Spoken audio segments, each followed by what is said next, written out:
Hi, Rob B here with Rob D, and you are listening to the Property Podcast. Now, this week we're going behind the scenes. We're speaking to the people on the front line of property, those who are dealing with this weird world that we're in right now. We're going to be speaking to a deal sourcer, a letting agent, and an investment advisor. And you're going to get from them exactly what's happening in their world right now, so you're better informed.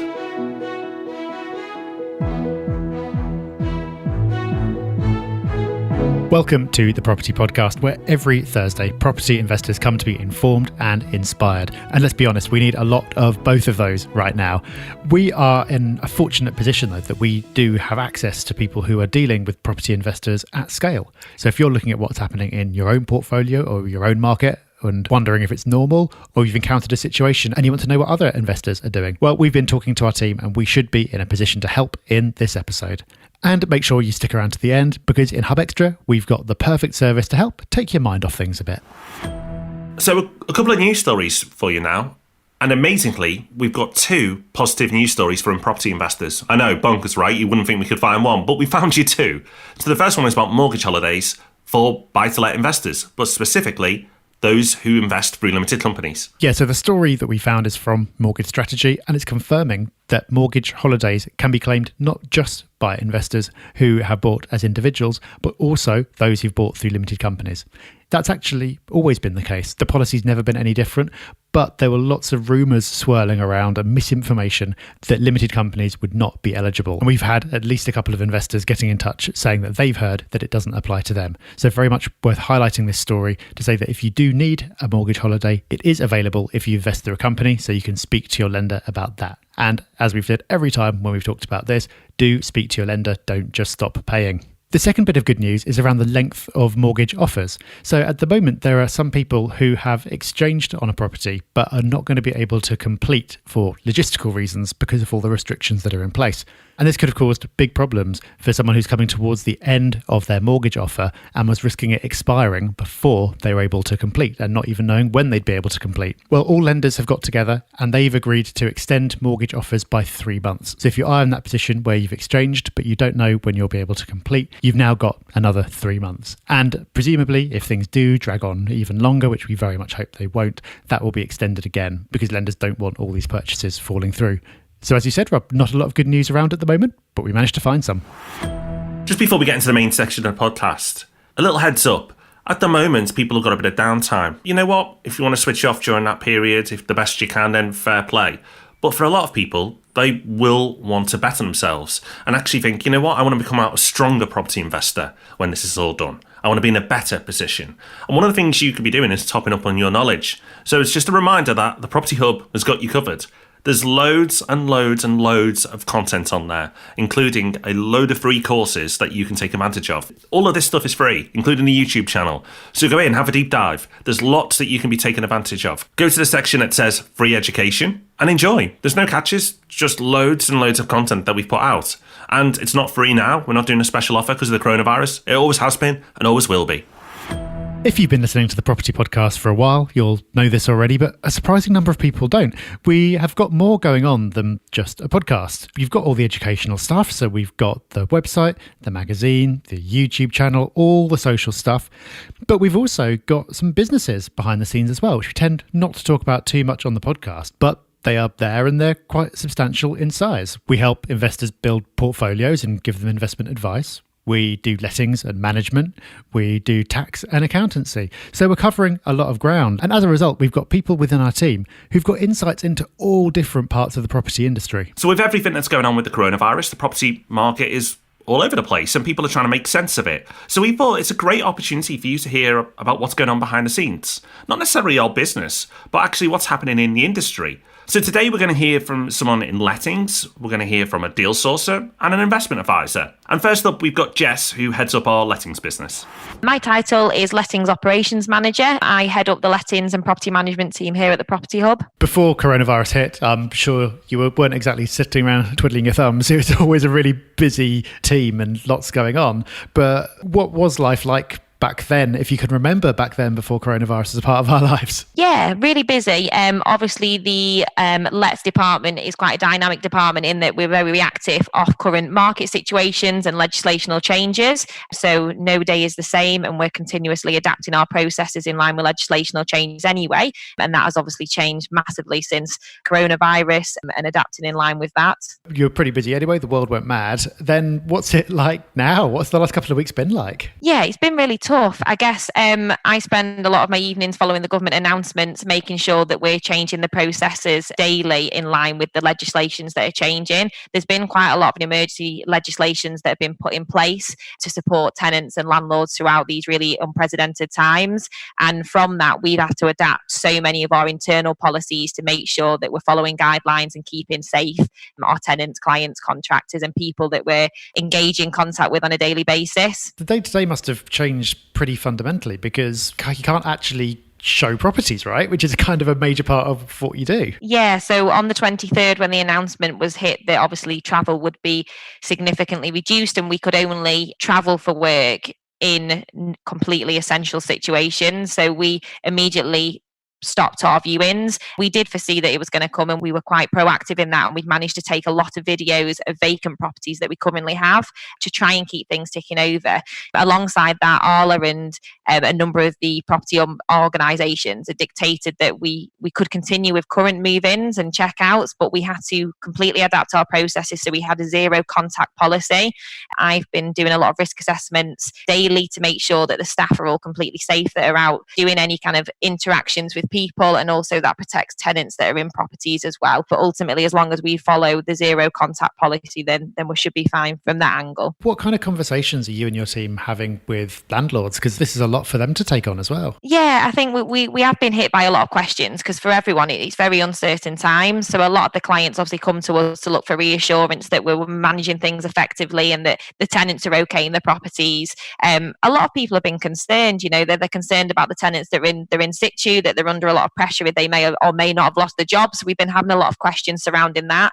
And then the key questions surrounding all the legislational changes and how that affects, because a lot of people have, been concerned about the fact that obviously you can't evict people for 3 months whilst this is going on.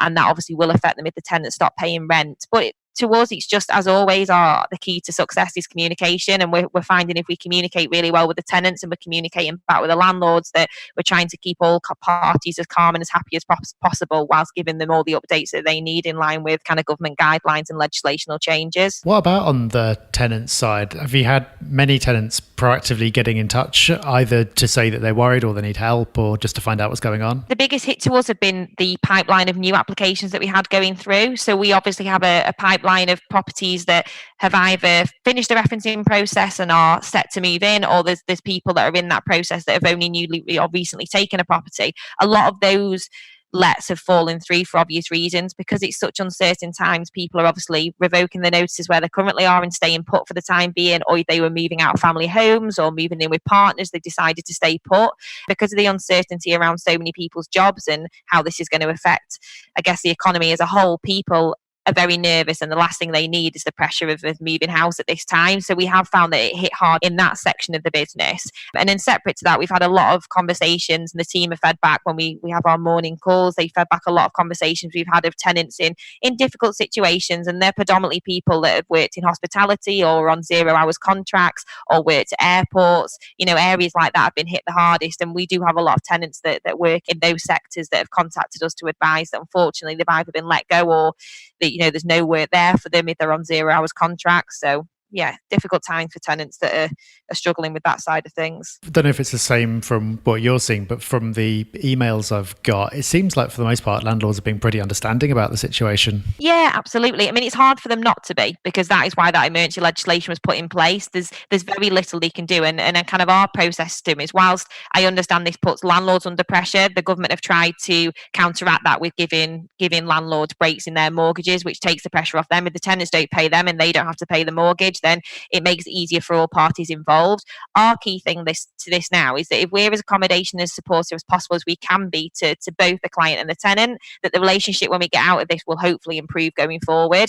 All tenants where landlords have been really forthcoming with help and support, they've been so thankful for that. And that will only benefit the relationship going forward. And hopefully these tenants will appreciate what's been done at these very difficult times and therefore, stay in the property that they're in, and no longer tenants will be created off the back of that. I know it's really early days and maybe a bit early to say, but do you see any long-term effects as a result of what's happening now in the letting sector? Not in the letting sector, because people always are going to rent out. I think for us, a big push that I've been making sure the team will do is, whilst this third month is probably going to be really chaotic because we're changing so many processes and we're all adapting to how the situation is changing daily. After that, I think it's going to be a really key time for the team to make sure that they're communicating with the tenants more regularly and the landlords more regularly. And from that, hopefully we can build relationships that are stronger going forward. It's also give us a chance to really look at our processes and strip them back down to the basics. And in some cases, we've had to rewrite them completely. And from that, it gives a fresh start to things. And hopefully that will mean that going forward, it'll improve the services. So I think for us, it's been a really good chance to sit back and analyse where we're up to with communication and processes and make sure that they're spot on going forward. So do you have any advice to anyone listening who's maybe doesn't have a letting agent, maybe is self-managing a property or two, based on what you've seen and the conversations you're having? What advice would you give them about how to manage this situation? I think obviously make sure that they're touching base with the tenants. If they're self-managing, I think at this time, through any relationships you have, whether they be professional or friends or however it is with employees, I think the key to it is to reach out to people and make sure they're okay. I think that will be massively valued by any tenants that are in situ. If your landlord reached out to you and just acknowledges that he appreciates difficult times and there's anything that they can do, don't hesitate to pick up the phone. If the tenant is to then fall into financial difficulty, you'd like to think that the first thing they're going to do, because they know you're already understanding, is pick up the phone and say, look, I can't pay my rent of £500 this month. However, would you accept a contribution of £200? And at least then you've got something. But the last thing you want is the tenant, going under the radar, not communicating with you, and not being clear where they're up to. Because as we're all aware, the emergency legislation that's been put in place confirms that we can't do anything with these tenants that are in situ anyway. So the key to me is to keep that communication strong throughout these difficult times and make sure the tenant knows that you're in this to work together. And if you are like that and you do keep communicating with the tenant, then hopefully a resolution will be for both parties, that when you come out of this, you'll have a better relationship, and obviously the tenant will be able to upkeep any rental payments that are owed in line with any mortgage breaks that the client's obviously got. Next, we're going to hear from our deal sourcing guru, who's also called Rob. I would say there's three key parts to my role: business development, forging and maintaining relationships with developers. I'm a property detective. I conduct the DD on all our deals. And deal management, so negotiation of the deals, and I manage current, forthcoming and previous historic deals. So what was life like before the coronavirus hit? Can you remember that? The market was strong. It was really gaining momentum especially after Brexit certainty. And my life was a little harder because it's great for investors and first-time buyers. But because the market is so strong, doing deals was quite difficult, and we weren't getting as many through the door as we wanted. Probably because developers and the growing market, they were unrealistic on the price point and were fussy. So we didn't just want to take any old deal. So what's it like now? A lot's changed, right? Probably a month ago, getting developers on the phone and replying to emails and getting the doors open for developers we didn't currently work with was a struggle because, as I said, the market was strong. They didn't need to do deals with the likes of us. They had a strong first-time buyer market and people coming through the door. However, literally, people are not coming through the door. Nobody is. And so it's a big opportunity. And now the phone is being answered and I'm getting replies to my emails. It's early days, but there's some really interesting opportunities happening and coming to us right now. And I think when developers have truly felt the pressure in a few weeks' time of sales and build, I think we're going to experience a flurry of great deals. So how are you adapting? What are you doing differently right now? For us as a department to assist developers in the right time in what is going to be a really challenging few weeks and few months ahead. So in my role, it's key that we take advantage of that. And what I'm seeing is developers are responding to us and are wanting to listen to us in respect of doing deals for our investors. Getting the foot in the door is fundamental to our role as a department, and that's what I'm doing now every day, is making sure we have that coverage across all our key locations. So it sounds from your point of view that there's a silver lining here. I think there's a big opportunity to forge stronger relationships and create relationships that we don't already have. New relationships is the biggest positive effect that's going to happen for us as a department and us as a business, because there isn't a developer out there that isn't going to feel the pressure and the pain, because everyone is in the same boat. And do you have any advice for property investors and what they can be doing right now? I would say don't have short-term vision, have the long-term focus, because we all know that this is only going to be temporary. In general, for the investors, there's massive opportunity to negotiate here. So go big, be bold in your negotiation of whatever that is. And I think complacency is a massive thing, to not be complacent during this period. Don't take your eye off the ball. Have awareness, constant awareness. Don't put your feet up. Everyone's at home. Everyone's got time to do this. Monitor your target locations and whatever properties are within your goals. Look for them opportunities and keep talking to your network. Just because you're indoors doesn't mean you still can't network. Have that awareness of what's going on. And on that note, take advice from wisdom in the sector. There's plenty of it. Ignore the media, focus on the wisdom. So, for example, Ray Dalio, his LinkedIn page is brilliant. His website, his principal's website is brilliant. He posts virtually daily observations on what his thoughts are on the movement in the market and economy. So the likes of them, keep reading and keep your education going while we've all got the opportunity to do so. And finally, we're going to hear from Chloe, who heads up our investment team. The aim of the team is to have a first touch point with the clients, to establish what their goals are, what their investing aspirations are, and to then work out how we can help them with the processes that we have in terms of the way that we work with developers and how we can support them in their property journey. What was the mood like before the virus came out of nowhere and caused the chaos it has? What kind of vibe were you getting from investors and from the team? So I think we had gone through a long conversation around Brexit with a number of our clients. Generally, we'd started to see that people were really gearing up to making the most of investment opportunities. In terms of the 18-year property cycle, we recognised that we were probably in a bit of a mid-cycle dip, and lots of people were ready to take advantage of new investment opportunities. So we had a pretty upbeat kind of vibe going on in the office in terms of people were ready to invest, they were keen to learn more, and we were setting them up that sort of part of the 18-year property cycle. What kind of conversations are you and your team having with investors now? There's obviously quite a lot of concern around what will it mean in terms of completions, and when will we be able to get tenants to be able to view the properties and see the properties. How long do I need to anticipate to have voids after completions? And I think that's a really big challenge for our clients at the moment, is their concerns are not so much about recognising the fact that it's a good time to invest. It's more about how will the immediate impact affect them in terms of the properties becoming available for lettings. Because especially at the beginning of an investor's journey, when you don't have perhaps a cash reserve built up from previous years' rental income to cover voids, they're sort of finding that quite a challenge at the moment.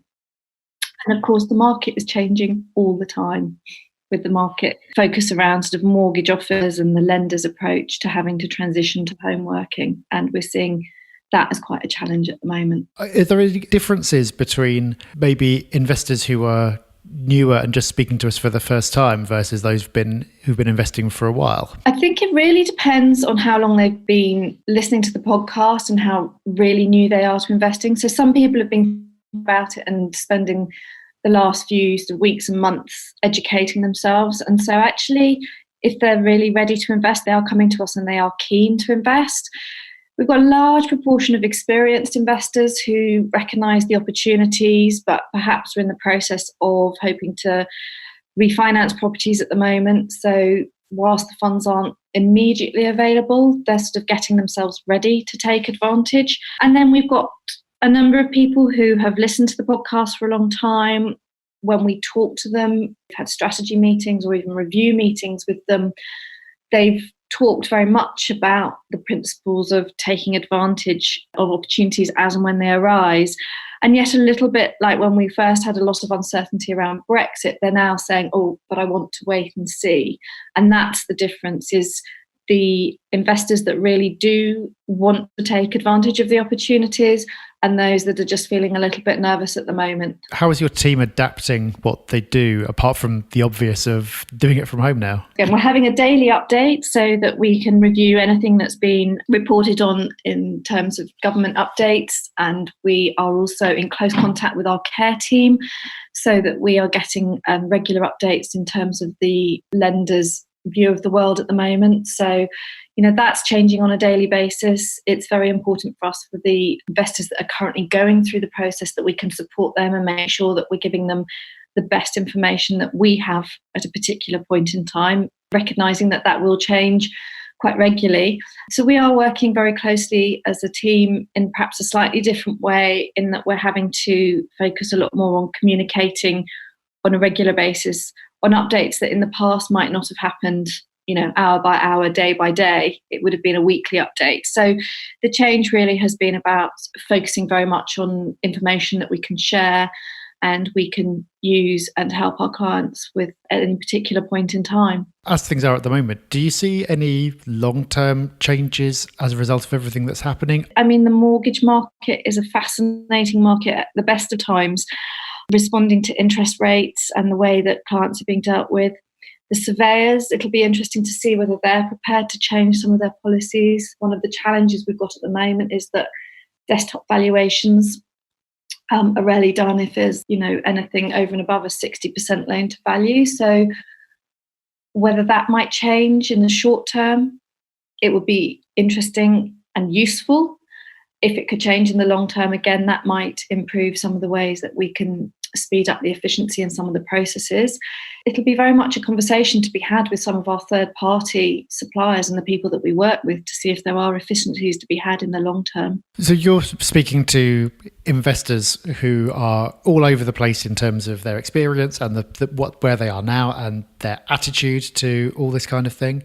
Do you have any advice based on that for people who are listening to the podcast now? The podcast at the moment is incredibly useful, especially the new Friday afternoon market update, in the sense that it gives a very balanced view of how to remain calm, how to make sure that you're looking for the right information in the right places and not just reacting to the media headline that shouts the loudest. And I think from our perspective, we're having to communicate in a very different way to establish the facts rather than just what we're seeing out there on social media or in terms of general headlines. And I think from that perspective, I would say to investors, do talk to us, call in. We're finding out new information all the time. That's what we're here for.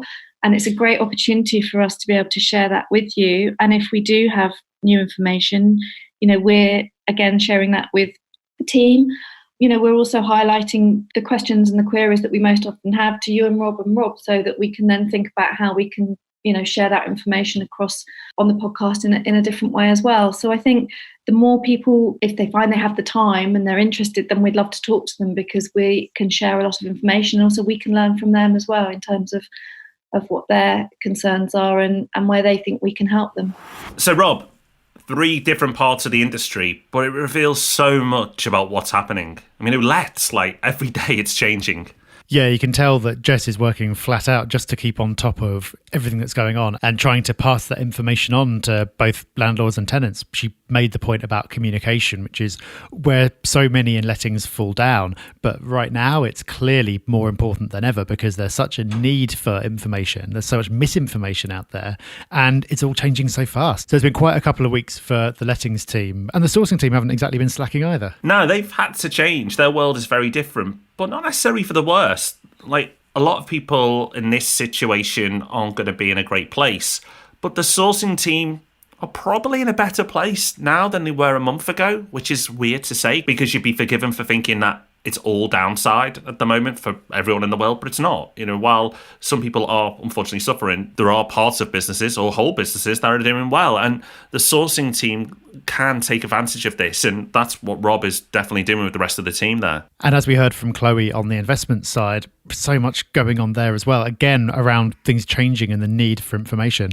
So Property Hub Invest provides advice, it then presents investment opportunities, but then the thing that often gets forgotten, I think, is actually working with the clients to get the properties through to completion, and mortgages are obviously a big part of that. We've talked about mortgages on the last couple of Ask Rob and Robs. We've talked about it on our market update. We talk about it all the time because they're so important for investors and it's in such a state of flux right now. So they've got quite a job on their hands. And I thought it was interesting as well to hear about the different attitudes that investors have got, because clearly there is one reality, but there's lots of different ways you can respond to it. Yeah, so as you can hear, there's a lot changing and a lot of adapting need to be done, not just for our team, but this goes for everyone in property, whether you're an investor or working with people who work in the industry. You know, it's understandable right now if your solicitor or mortgage broker is a little slower than they normally are. I'm sure most people are forgiving of that as well. What's interesting and a key theme here, and we didn't tell them to say this is from them, is that how important it is to keep yourself informed or educated. There's so much happening right now that it means that if you aren't informed or aren't educated, you could do yourself a bit of damage, but also on the flip side, you can actually do well. This scenario puts us on an equal footing. We all have to deal with this virus in our own way, but it doesn't mean that we all have to be punished from it. A lot of us will be, unfortunately, but as property investors, and if we just focus as property investors, then actually it's not necessarily all downside. There is opportunity here. And by keeping yourself educated with your finger on the pulse and understand what's happening, you can do that. Of course, we've got you covered. We're podcasting 3 times a week, so we will keep you educated. We will keep you informed. And if you are speaking to other people who are involved in property, then pass it on. Let them know about what we're doing so we can help them too. Just time before we wrap up for Hub Extra. It's that part of the show where we give you a little bit more, a tool, a resource, an idea, something to make your life better. And it's backed up by the Hub Extra email that will hit your inbox every Friday morning if you're a Property Hub member, which of course you are, aren't you? This week, Rob, you've been doing something to keep the whole family entertained. Yeah, I've signed up to Disney Plus. What is it? Well, it's like a Netflix for Disney. Now, that's really underselling it because you kind of think, well, Netflix is great, it's Disney's version, it won't be quite as good. And it's difficult to say which is best because Netflix is so brilliant, but so is Disney Plus. It's got all the back catalogue, it's got all the series, it's got loads of films that you didn't even think Disney made. I certainly didn't, I forgot about them. Loads of good stuff in there, but it's also got lots of new, unique content. You have to remember that Disney Plus isn't just Disney. It's National Geographic, it's Marvel, it's Star Wars, and it's Disney. So there's loads in there. It's incredible value. It's about £50 a year. And let's face it, at the moment, we're not getting out and about as much as we used to. And there's a lot of negativity in the world. So if you're going to be stuck in and you want a bit of positivity, you can't do much better than Disney. So I've signed up, I'm enjoying it. And a little extra Hub Extra tip for you this week. If you're thinking, well, how can I pay for it? One way of doing it is by pausing your Sky Sports if you subscribe. Sky Sports are letting you pause. So even if you're locked in and you've committed to a length of time for subscribing, like I have, you can pause it and they won't charge you while the coronavirus is going on because there's not much sport going on. I also then thought on to cancel my LFC TV. Yes, I do subscribe, or at least I did, and that saved me another £7 a month. So I'm on the up, actually. I've saved myself more than Disney Plus has cost me. So not only have I got a brand new service, but I've saved myself a few quid as well. So check with your TV provider, see if there's any services you can pause or even cancel, save yourself a few quid, and then to uplift yourself a little bit further, check out Disney Plus. So that is us done for today, but you don't have to wait long for your next property podcast fix because we're going to be back tomorrow with our new Friday market update podcast. And then, of course, next week, 3 more podcasts for you to enjoy as well. In the meantime, like Rob mentioned earlier, there's so much free content for you to enjoy at propertyhub.net. Check out the free courses there in particular. So we'll see you again very soon. Bye-bye. Bye-bye.